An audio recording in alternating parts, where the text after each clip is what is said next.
तो इसमें ये माना गया कि जो रेवेन्यू की जो यूनिट होगी वो पूरा गांव होगा, कोई एक किसान नहीं होगा, बल्कि पूरे गांव से को आधार बनाकर रेवेन्यू का कलेक्शन किया जाएगा।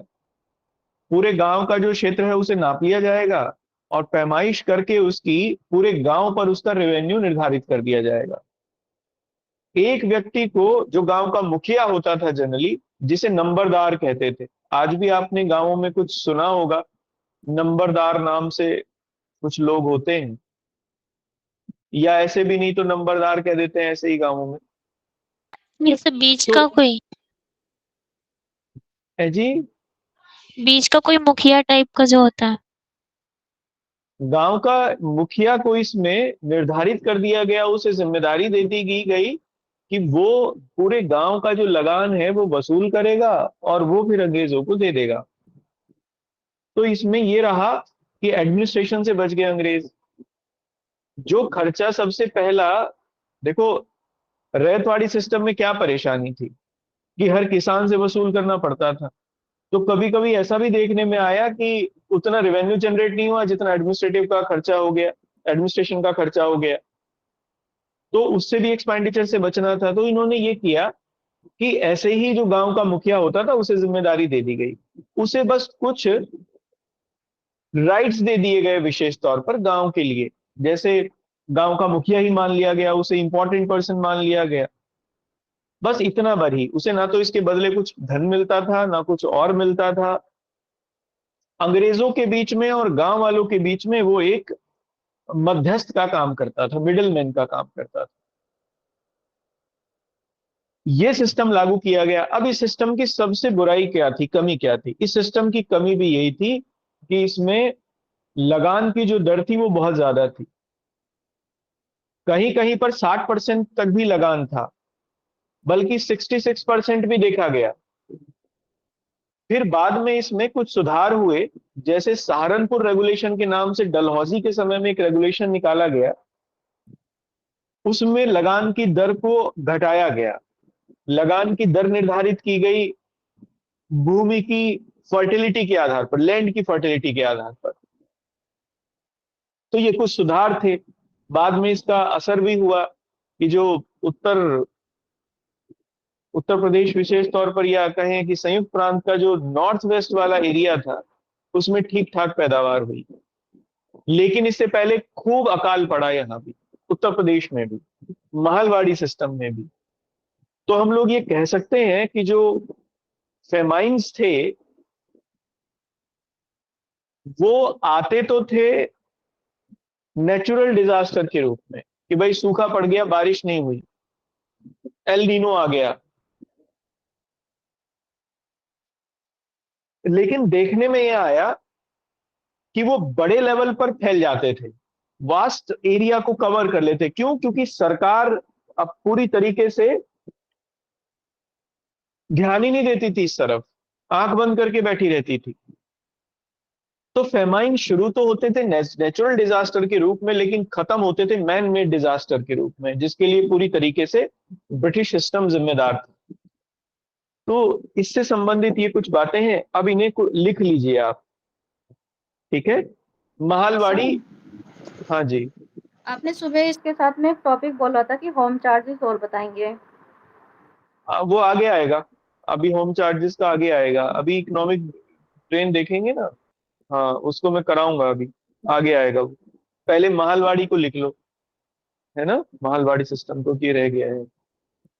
तो आप इसमें लिखिए। अच्छा, ये महालवाड़ी को ना मार्टिन बर्ड योजना के नाम से भी जानते हैं, तो इसके आगे ब्रैकेट में और लिख लीजिए मार्टिन बर्ड योजना, या Martin bird scheme. Martin bird plan, scheme नहीं, मार्टिन बर्ड प्लान। ठीक है ना, क्योंकि मार्टिन बर्ड ने ही इसे बनाया था। तो इसमें लिखना पहले पॉइंट में, यह योजना उत्तर भारत में, यह योजना उत्तर भारत में हॉल्ट मैकेंजी द्वारा, हॉल्ट मैकेंजी एवं मार्टिन बर्ड, दोनों का नाम लिखिए। हॉल्ट मैकेंजी एवं मार्टिन बर्ड द्वारा 1819 में 1819 में प्रस्तावित की गई। 1819 में प्रस्तावित की गई। This scheme was, this plan लिखना, this plan was proposed by, this plan was proposed by Holt Mackenzie,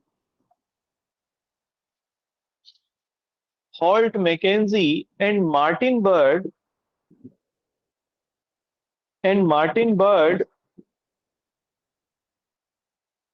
in 1819, in 1819 in North India, in North India। Holt Mackenzie के इस प्रस्ताव को, हॉल्ट मैकेंजी के इस प्रस्ताव को 1822 में 1822 में रेगुलेशन 7 के अंतर्गत, रेगुलेशन 7 ये नाम था जिसके तहत ये लागू की गई। रेगुलेशन 7 के तहत या रेगुलेशन 7 के अंतर्गत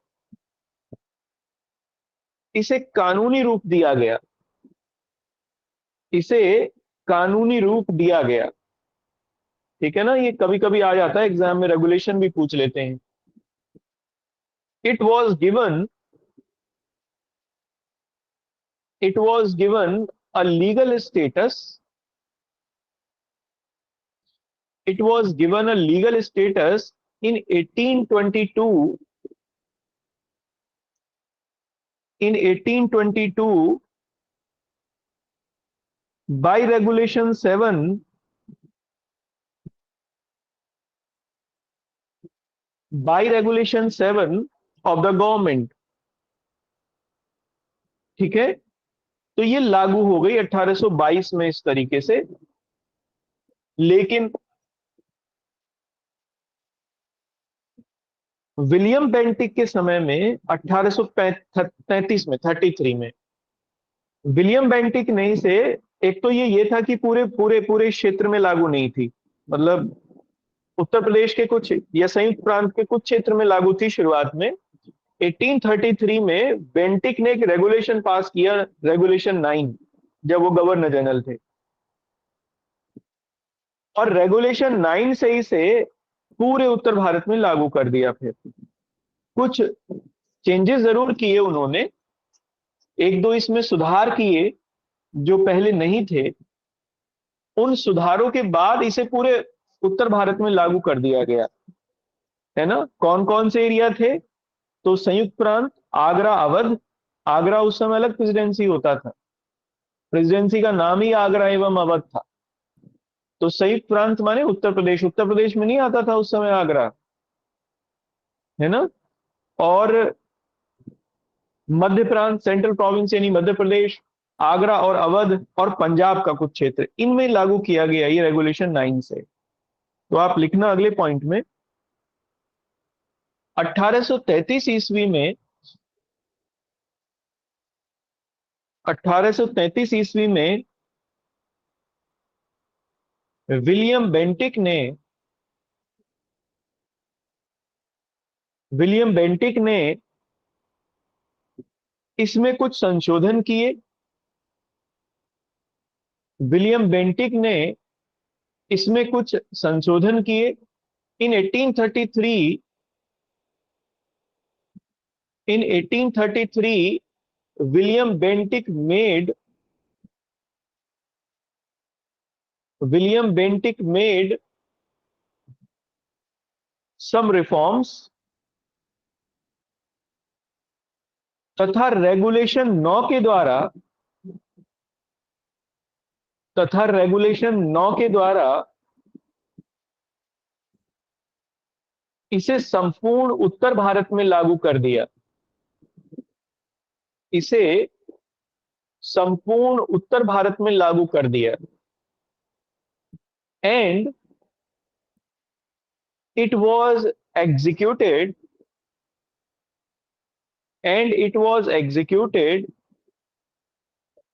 in whole of the North India,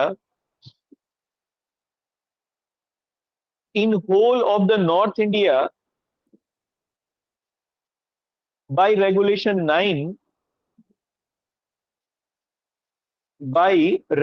9, ठीक है ना। अब नॉर्थ इंडिया में भी कौन कौन से एरिया आ गए, अब वो लिख लो। तो लिखना, इस व्यवस्था के अंतर्गत निम्न क्षेत्र शामिल थे। निम्न क्षेत्र शामिल थे। इन दिस सिस्टम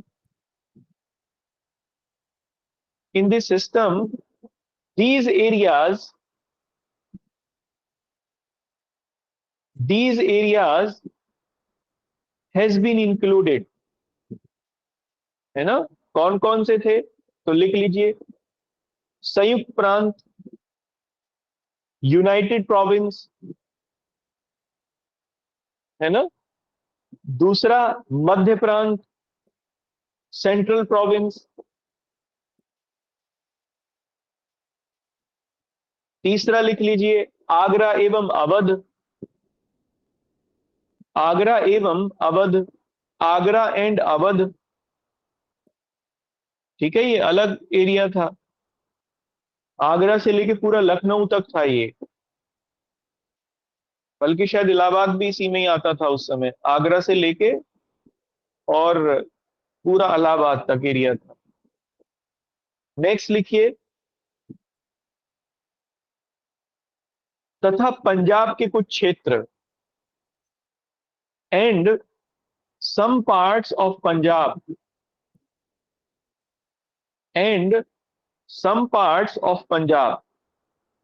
ठीक है ना, इनमें ये लागू था। अब ये जो एरिया है, ये कुल टोटल एरिया का, जो टोटल भारत का एरिया था उसका 30% था ये। 30% पर ये लागू था ये, ठीक है। इसलिए याद रखना, अभी मैं बल्कि नोट में लिखवा भी दूंगा ये, क्योंकि ये क्वेश्चन आया है। सबसे ज्यादा में थी रैयतवाड़ी सिस्टम 51% में, इसके बाद महलवाड़ी 30% में, और 19% में थी जमींदारी सिस्टम। सबसे कम में जमींदारी सिस्टम था, ठीक है। ये इनका रेशो भी है, तो आप लिखिए इसमें। इस प्रकार इस व्यवस्था के अंतर्गत इस प्रकार इस व्यवस्था के अंतर्गत भारत का लगभग 30% क्षेत्र शामिल था। भारत का लगभग 30% क्षेत्र शामिल था। In this system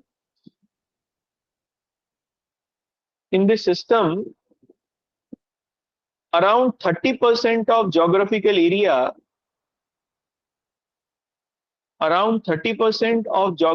area was covered,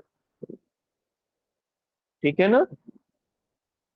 तो ये तो हुआ सिस्टम के बारे में। अब ये क्या था, तो महाल को केंद्र बनाया गया। महाल माने गांव।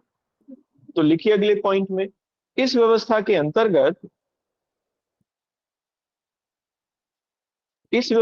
अंतर्गत भू राजस्व वसूली का केंद्र, भू राजस्व निर्धारण, दोनों लिखिए।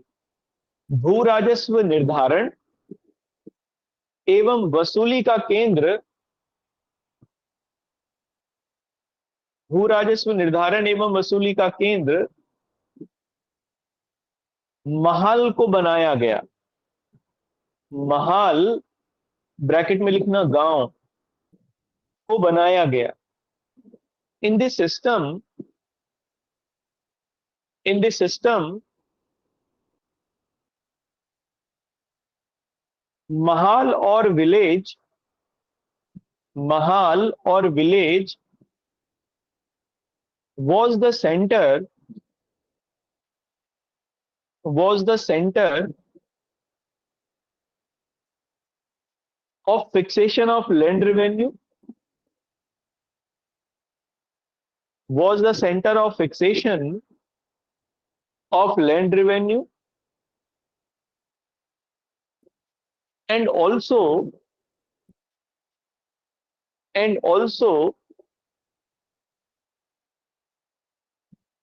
the collection center too,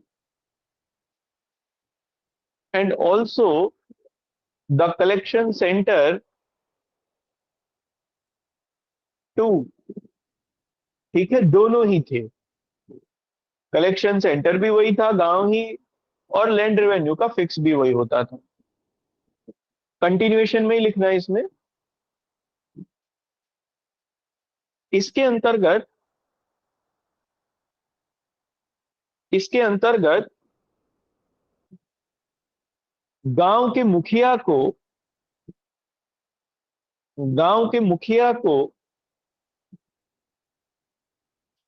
राजस्व इकट्ठा करने राजस्व इकट्ठा करने एवं एवं अंग्रेजों को प्रदान करने की जिम्मेदारी दी गई। एवं अंग्रेजों को प्रदान करने की जिम्मेदारी दी गई। In this system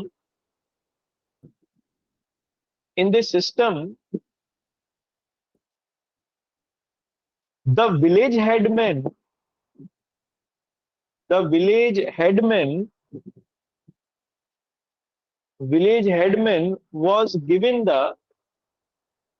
was given the responsibility to collect revenue was given the responsibility to collect revenue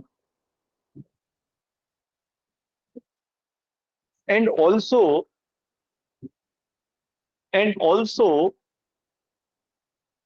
transferred it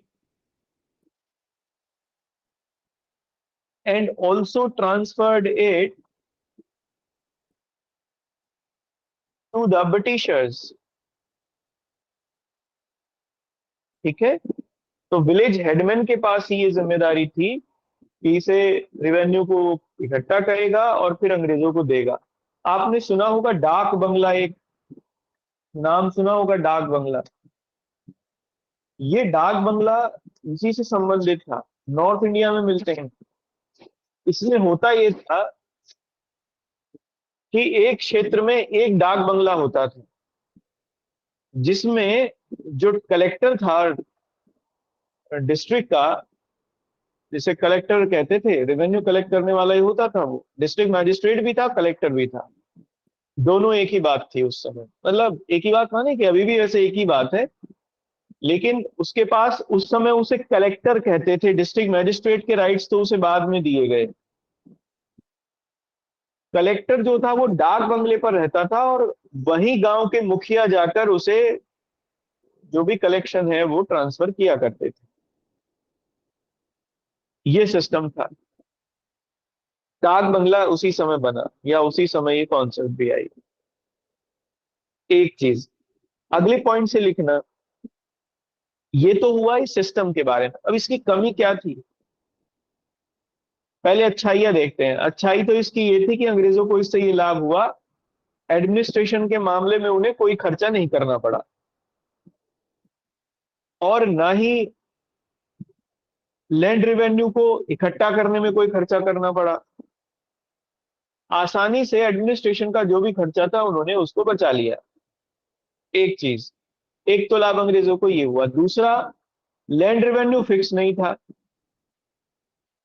फसल के आधार पर निर्धारित होता था। तो मान लो अगर किसी साल मॉनसून अच्छा रहा, फसल अच्छी हुई, तो अंग्रेजों को लाभ होगा उसमें भी, क्योंकि अच्छी फसल में ज्यादा रेवेन्यू मिलेगा। तो इसलिए उनका लाभ जो था वो भी, उसमें भी वृद्धि देखने को मिली, क्योंकि उसमें फिक्स नहीं था टैक्स का जो था। नुकसान क्या हुआ इसमें? तो नुकसान था किसानों का। 60% तक कर उनसे ले लिया जाता था। अब उनके पास इनपुट नहीं था देने के लिए, ना वो एग्रीकल्चर में इनपुट दे पाते थे, ना ही कहीं और। तो फिर ऐसी सिचुएशन में लगातार उनकी स्थिति खराब होती चली गई। मान लो कोई नेचुरल डिजास्टर आया, किसी वर्ष बारिश नहीं हुई, तो फिर या लेट हुई, तो फिर वो डिजास्टर में कन्वर्ट हो जाता था, अकाल में कन्वर्ट हो जाता था, फेमाइन में। और हुआ भी यही। कहते हैं डलहौजी के समय में उत्तर भारत में एक अकाल पड़ा था, मुझे समय याद नहीं है उसका। उस समय ये कहते हैं कि पूरे उत्तर भारत की, विशेष तौर पर उत्तर प्रदेश और ये पश्चिमी उत्तर प्रदेश की आधी आबादी समाप्त हो गई थी। आधे लोग मारे गए थे अकाल में। तो लिखिए आप इसमें अगले पॉइंट में, मालवाड़ी व्यवस्था, मालवाड़ी व्यवस्था सामान्यतः असफल ही रही। मालवाड़ी व्यवस्था सामान्यतः असफल ही रही। Malwadi system was, Mahalwadi system was generally failed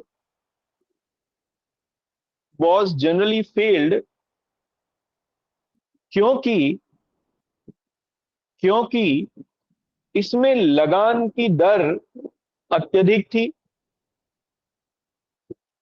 क्योंकि इसमें लगान की दर अत्यधिक थी। Because the rate of land revenue because the rate of land revenue in it was very high. In it was very high. इसी के साथ इसी के साथ सामान्यतः लगान निर्धारण सामान्यतः लगान निर्धारण अनुमानों के आधार पर किया जाता था। अनुमानों के आधार पर किया जाता था, पैमाइश वगैरह नहीं होती थी। And generally generally the land revenue was fixed and generally the land revenue was fixed according to assessment according to assessment, है ना। अब असेसमेंट तो गलत भी हो सकता है, क्योंकि असेसमेंट ही तो है। तो अंग्रेजों ने इसमें क्या किया, अधिकारियों के मजे आए। वो क्या करते थे, असेसमेंट कम करते थे। वही करते थे असेसमेंट। असेसमेंट कम करते थे, प्राप्त ज्यादा होता था। जो बचा हुआ डिफरेंस अपनी जेब में रख लेते थे।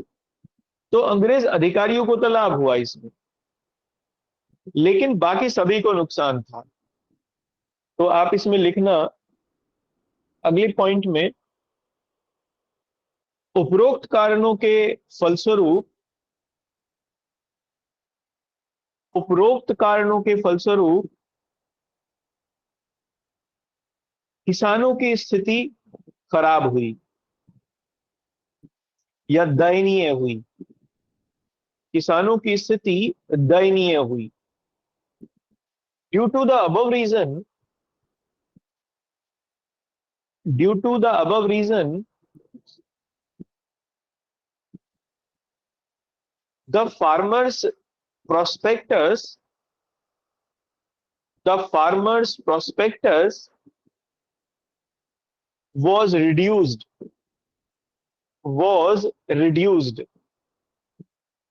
इसी कारण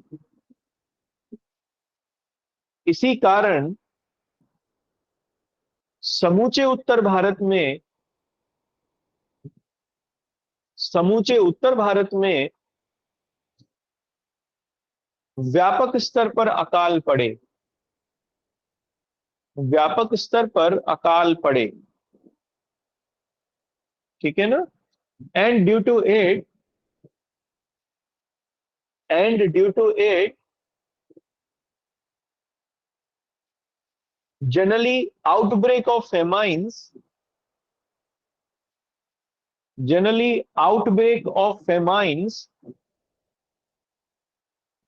occur in North India, occur in north India, है ना। और कारण उसका ये होता था कि शुरुआत उसकी होती थी किसी नेचुरल डिजास्टर से ही, जैसे कि बारिश लेट आई, मानसून लेट हो गया। लेकिन किसानों के पास कुछ है ही नहीं। अगर मानसून लेट हो गया तो वो सोइंग कैसे करेंगे, फसल देर से आएगी, फिर खाएंगे क्या। तो डिजास्टर में ही कन्वर्ट हो जाता था वो सब, फेमाइन में कन्वर्ट हो जाता था पूरी तरीके से। अब अगले पॉइंट से लिखना, नेक्स्ट पॉइंट से। इस प्रकार इस प्रकार ब्रिटिश राजस्व व्यवस्था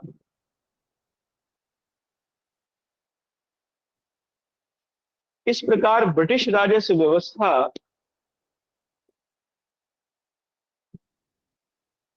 ब्रिटिश राजस्व व्यवस्था पूर्णतया पूर्णतया शोषण पर आधारित ही बनी रही, पूर्णतया शोषण पर आधारित ही बनी रही। And so British revenue system British revenue system always remain on the exploitation, always remain on the exploitation। ठीक है ना। एक ब्रिटिश इतिहासकार थे पर्सिवल स्पीयर, बड़े इंपॉर्टेंट इतिहासकार हैं ये, इनके कथन बड़े इंपॉर्टेंट है। इन्होंने ये कहा, लिखने की जरूरत नहीं है, बस ऐसे ही याद रखना। इन्होंने कहा कि भारत में ये वाला जो काल है, ये वाला जो समय है, मतलब 1750 से लेके 1760 से, बल्कि नहीं 1793 जब वो लागू किया गया था, हाँ 18वीं शताब्दी से मान लीजिए, 19वीं शताब्दी से मान लीजिए, 1800 से लेके 1850 तक का काल, ये कहते हैं कि ये वाला जो समय है ये खुली और बेशरम लूट का काल है भारत में। अंग्रेजों ने ओपनली सब कुछ लूटा, ऐसा नहीं था कि कोई चोरी छुपे वो ये सब कर रहे थे, ओपनली। ठीक है। अब इसमें अगले पॉइंट से आप लिखना, ये अगले पॉइंट से क्या ये कंप्लीट हो गया ये वाली महलवाड़ी सिस्टम। तो अब इसमें सर एक ये बात किन्होंने कही है? पर्सिवल स्पीयर, एक ब्रिटिश इतिहासकार हैं ये, मॉडर्न पीरियड के ऊपर इन्होंने काफी कुछ लिखा है, उनका कथन है ये। ठीक है। अब देखो ये जो, हाँ जी, पॉसिबल सर। हाँ पर्सिवल, PERSIVAL, पर्सिवल स्पीयर, उनका कथन है ये। ठीक है। अब देखो ये जो इकोनॉमिक एक्सप्लोइटेशन था इंडियंस का जो शुरू हुआ, इसको लेके खूब चर्चा रही। तो एक पार्ट तो इसका अब यहां से आगे बढ़ता है अकालों के रूप में, क्योंकि जो रिवेन्यू सिस्टम था, पहले हम इसी को करेंगे। अब जो रिवेन्यू सिस्टम था ये अंग्रेजों का, इसका रिजल्टेंट रहे फेमाइंस इंडिया में। तो जब अकाल पड़े तो फिर कुछ समितियां भी गठित की गई इन फेमाइंस को दूर करने के लिए, या फिर आगे फेमाइन ना पड़े इसके ऊपर सुझाव देने के लिए सरकार ने कई समितियां बनाई। तो इन समितियों को देखेंगे हम, है ना। यहां से क्वेश्चन आता है कि ये कब बनी, कौन इसके अध्यक्ष थे, या अकाल आयोग का गठन किसके अध्यक्षता में किया गया फला समय में। तो ऐसे सवाल यहां से मिलते हैं। क्यों बने ये समितियां? क्योंकि लैंड रेवेन्यू सिस्टम ने, या अंग्रेजों के इकोनॉमिक एक्सप्लॉइटेशन ने ओवरऑल इंडिया को फेमाइन्स के गर्त में धकेल दिया था। हर साल अकाल पड़ता था, लगभग 2-3 साल बाद एक बार पड़ ही जाता था बुरे तरीके से, और लोग मारे जाते थे, महामारी फैलती थी। तो आप लिखना, इसमें अगले पॉइंट से लिखना,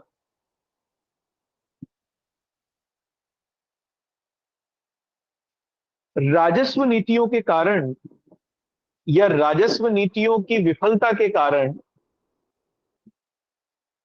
राजस्व नीतियों की विफलता के कारण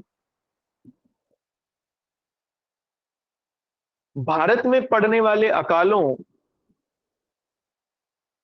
भारत में पड़ने वाले अकालों की समस्या के निदान के लिए, भारत में पड़ने वाले अकालों की समस्या के निदान के लिए अनेक आयोगों का गठन किया गया, अनेक आयोगों का गठन किया गया। To solve the problem of famines, to solve the problem of famines which occur in India, which occur in India due to the failure of, which occur in India due to the failure of land revenue system, due to the failure of land revenue system, various famine commissions, various famines commission has been formed, has been formed। ठीक है ना? ये अकाल आयोग इस प्रकार हैं, ये अकाल आयोग इस प्रकार हैं। These famine commissions are as follows, these famine commissions are as follows, है ना? सबसे पहला था कर्नल स्मिथ आयोग। तो लिखिए, कर्नल अंग्रेजी में कॉलोनल होगा, COLONEL, कॉलोनल स्मिथ कमीशन। ठीक है ना? 1860-61 में बना था ये, क्योंकि इसी समय भयानक अकाल पड़ा था बंगाल में 1860-61 का। बल्कि दिल्ली में भी था, दिल्ली और उसके आसपास के एरिया में भी था, ये यहां पे भी था।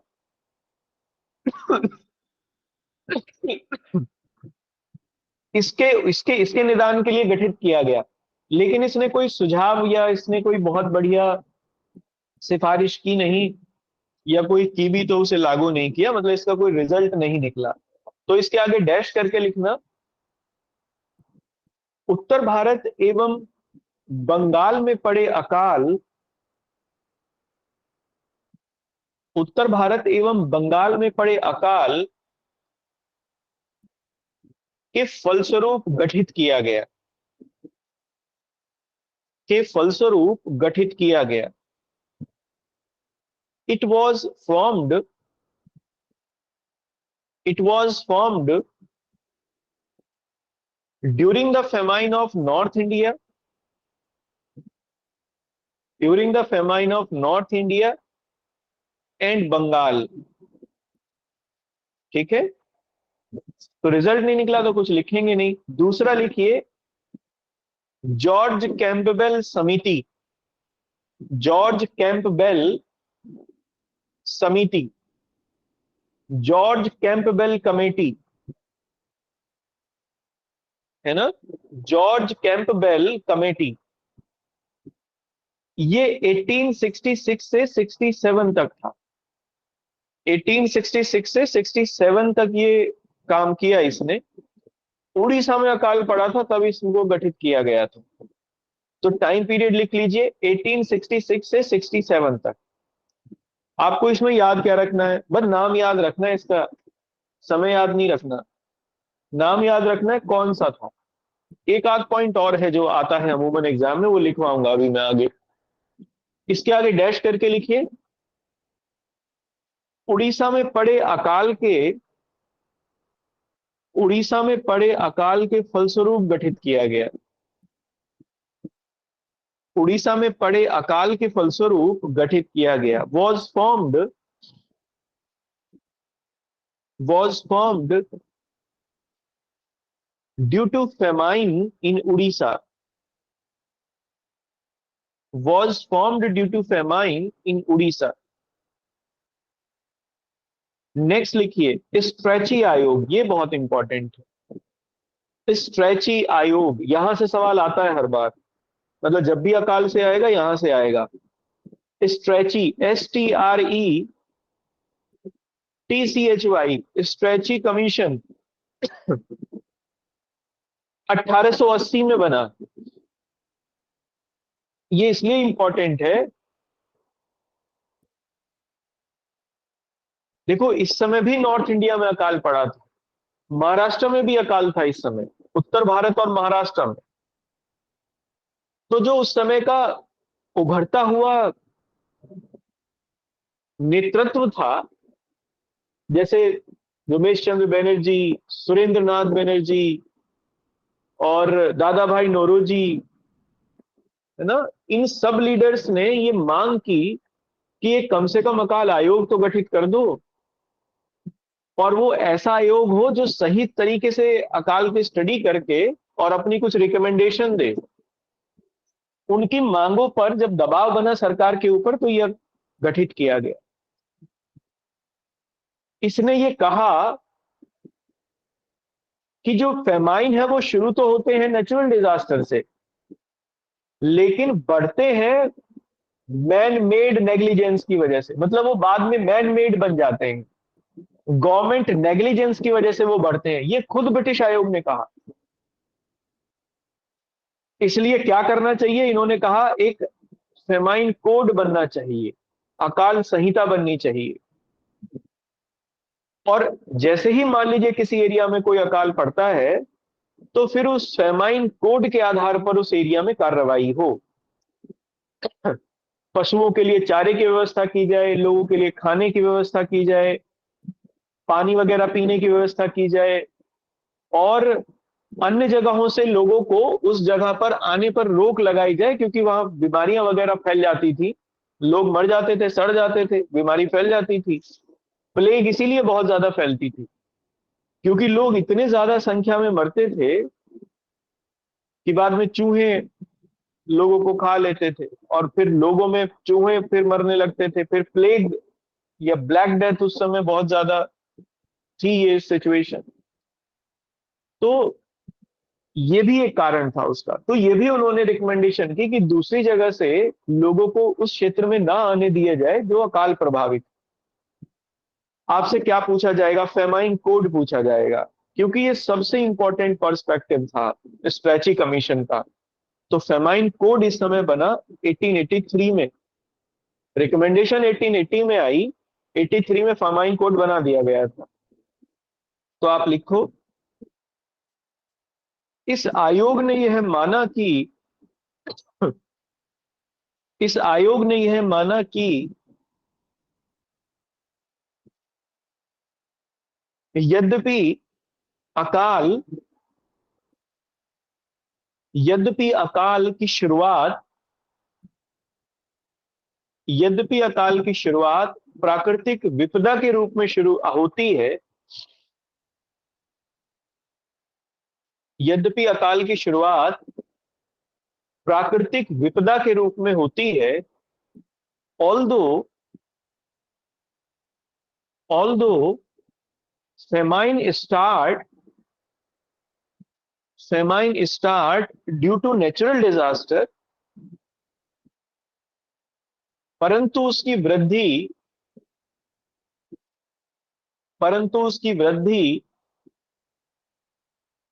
मानव जनित कारणों से होती है। परंतु उसकी वृद्धि मानव जनित कारणों से होती है। बट इट स्प्रेड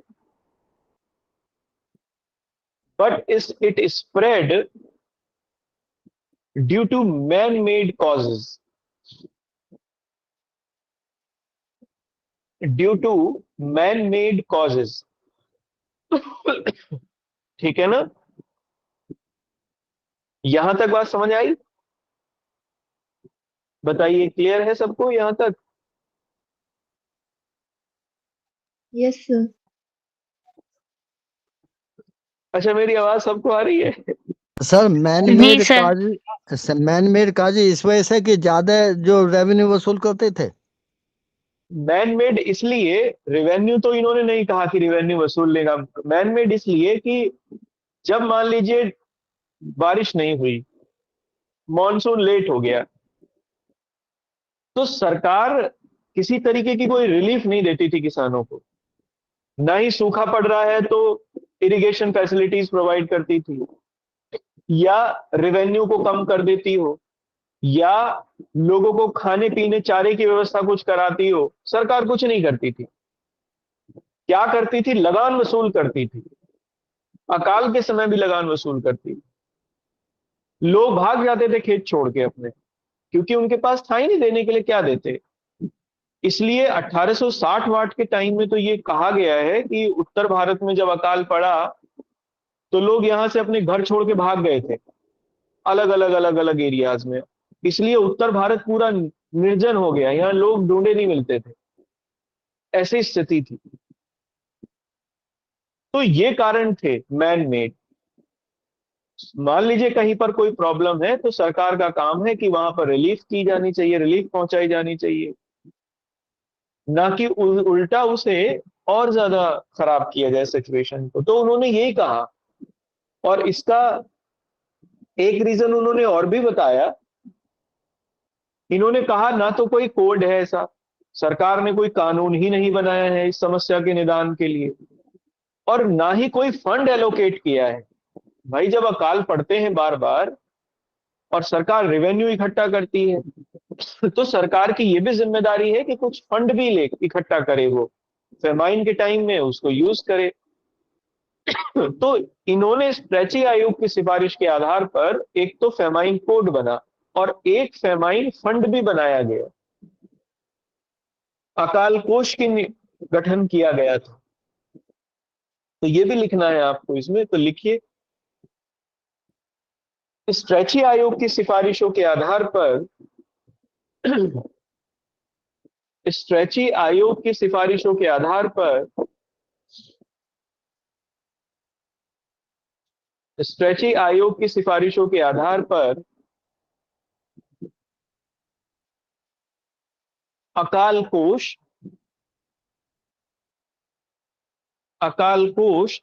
एवं अकाल संहिता का निर्माण किया गया। अकाल कोष एवं अकाल संहिता का निर्माण किया गया। On the recommendation of stretchy commission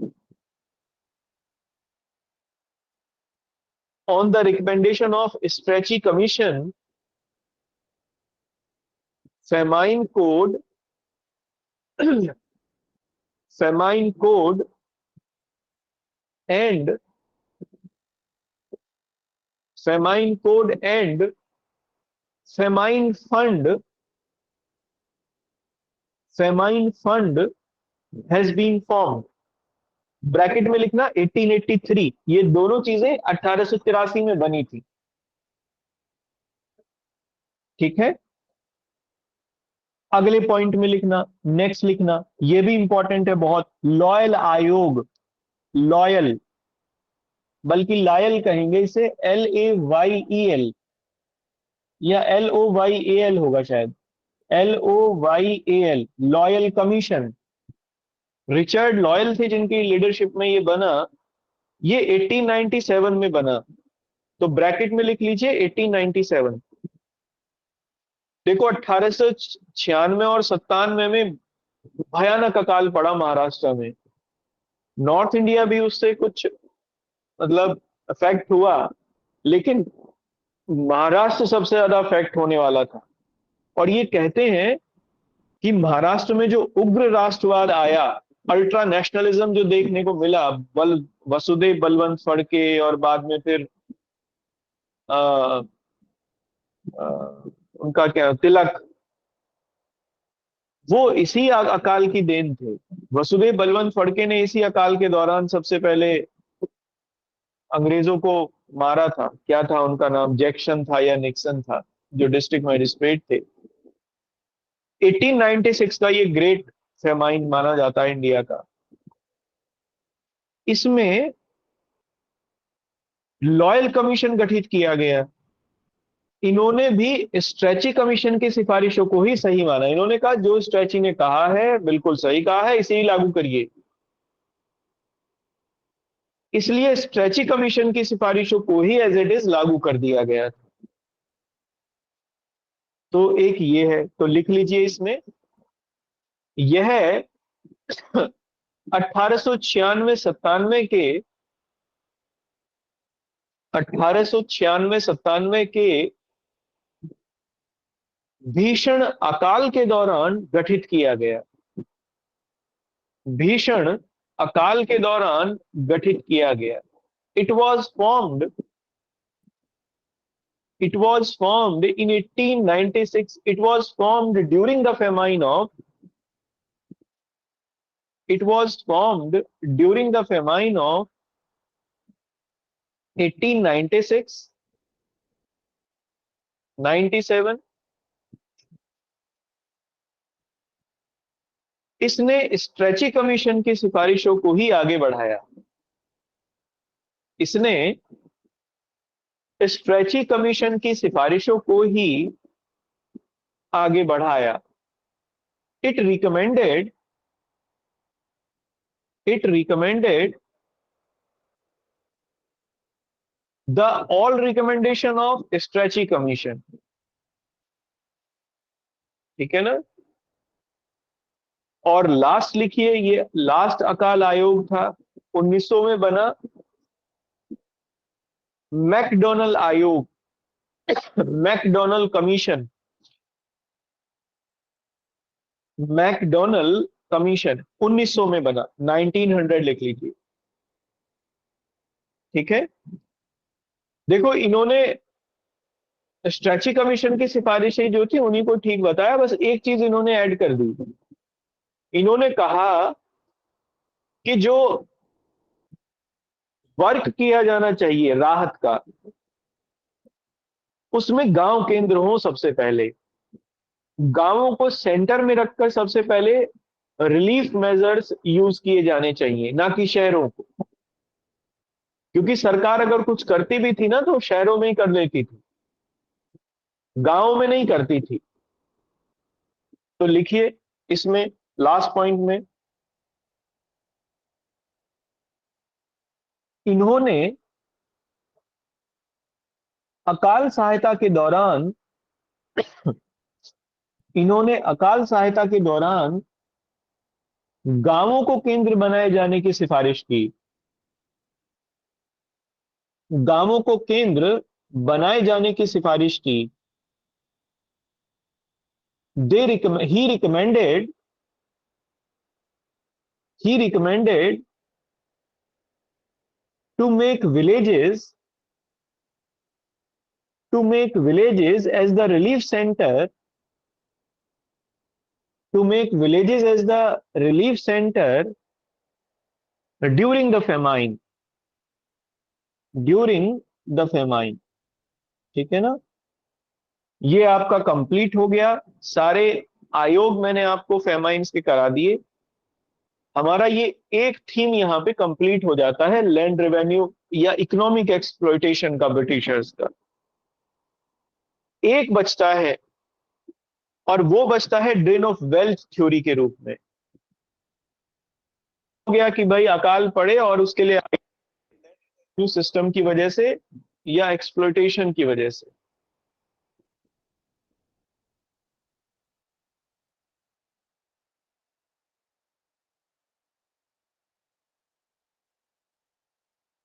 sir voice नहीं। सर आपकी वॉइस नहीं आ रही।